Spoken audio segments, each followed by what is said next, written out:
Today is September 6th, Friday.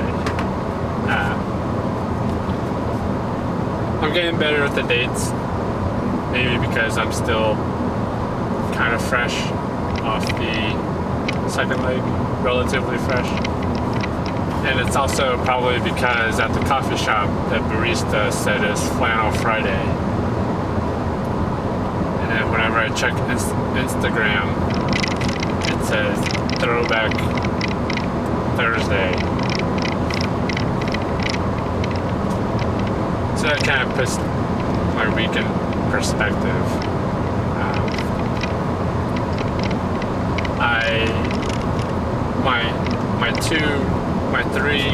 My four ways of telling time: this GPS, this in-dash clock, my wristwatch, and my computer, they're all still in Eastern time zone.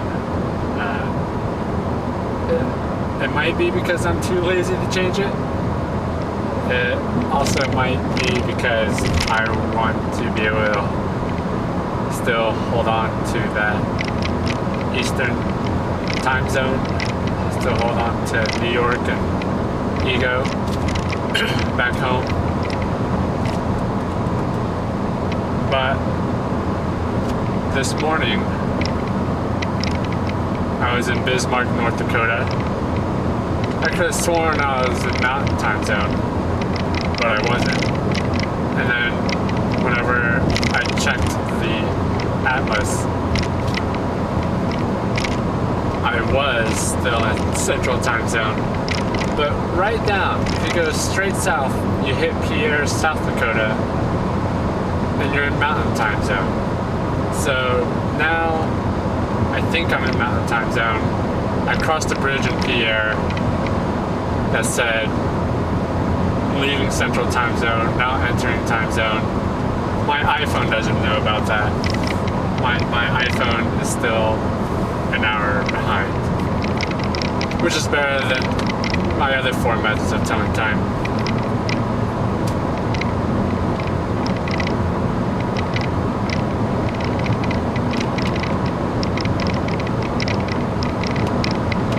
And I don't get it. I don't. I mean, I understand time zones.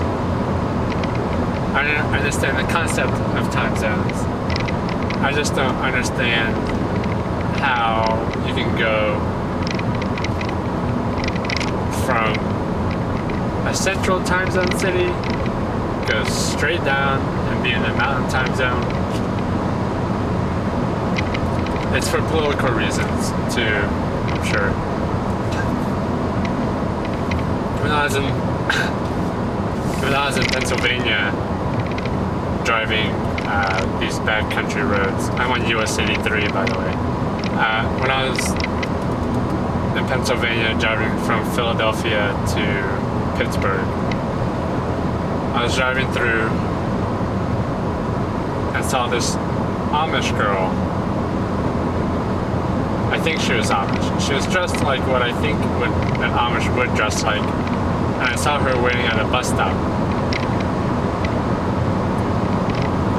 Two things.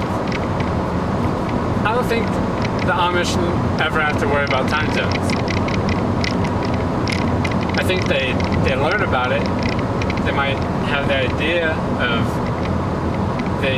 they have an understanding of the different time zones.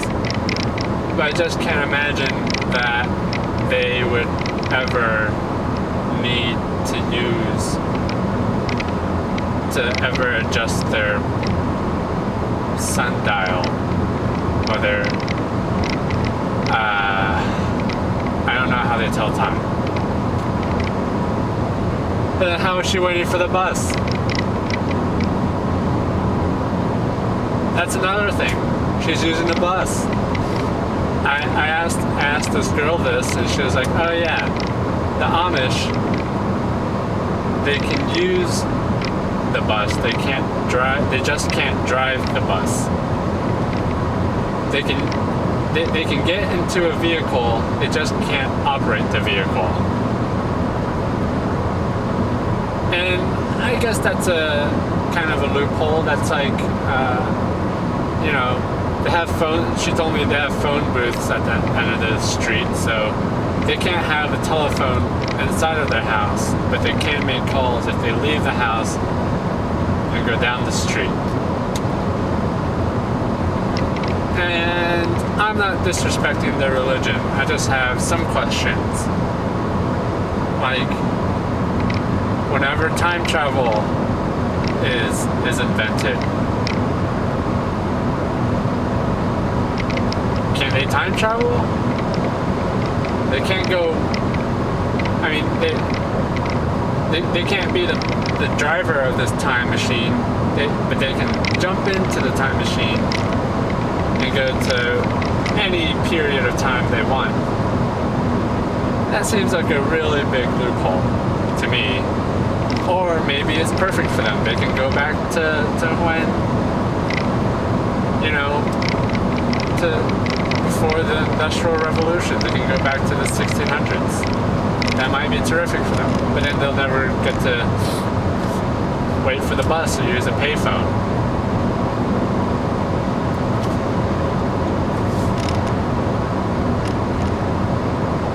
And you know what? Whenever time machines do exist, and then the government figures out how to make money off of time travel, are they gonna have toll roads for that? Are they gonna have little toll booths that make you, you know, let's say you want to go to a period that's really popular, like maybe the 1960s to see the Beatles, or if you want to go crazy, if you want to go bananas, go back to the 1700s when America was born. Are they going to put toll roads on that? Little time machine toll booths? Don't get me wrong.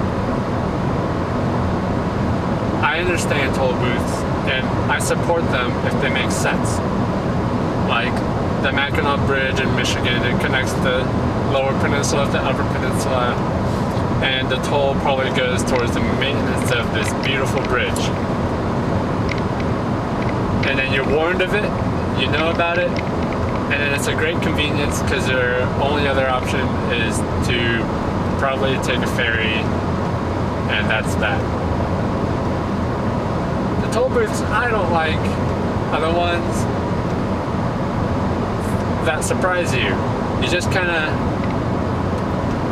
driving along, like when you're driving from Milwaukee to Chicago, you know, your GPS tells you to get on this highway, and all of a sudden you cross the border, and it's like, oh, by the way, you gotta pay a toll. Yeah, but that, you know what that's like? That's like whenever you go to a burrito place, and then they're like, oh, do you want rice? What kind of beans do you want? What kind of meat? What kind of this? What kind of that? Do you want sour cream and guac? And then you're like, yeah. And then they're like, that'll be extra. Is that okay? And you can't say, no, that's not okay. You're gonna look stupid. You just have to say, yeah, just give me the sour cream and guac for, you know, $2 extra. And I know it's $2 extra. It's the principle. It's that they kind of sneak that up on you. Sure, you can read the menu beforehand, and maybe I'm just being defensive. But that's what that's like. And maybe that's how it is for the toll booths. Maybe I can check an atlas before I get on the highway.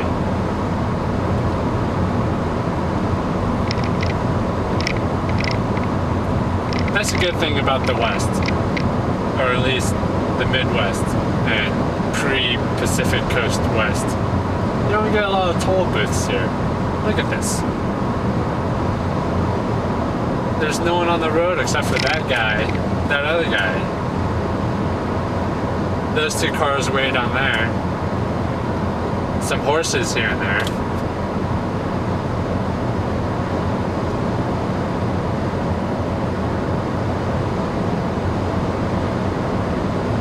I don't think I could live here, but you know.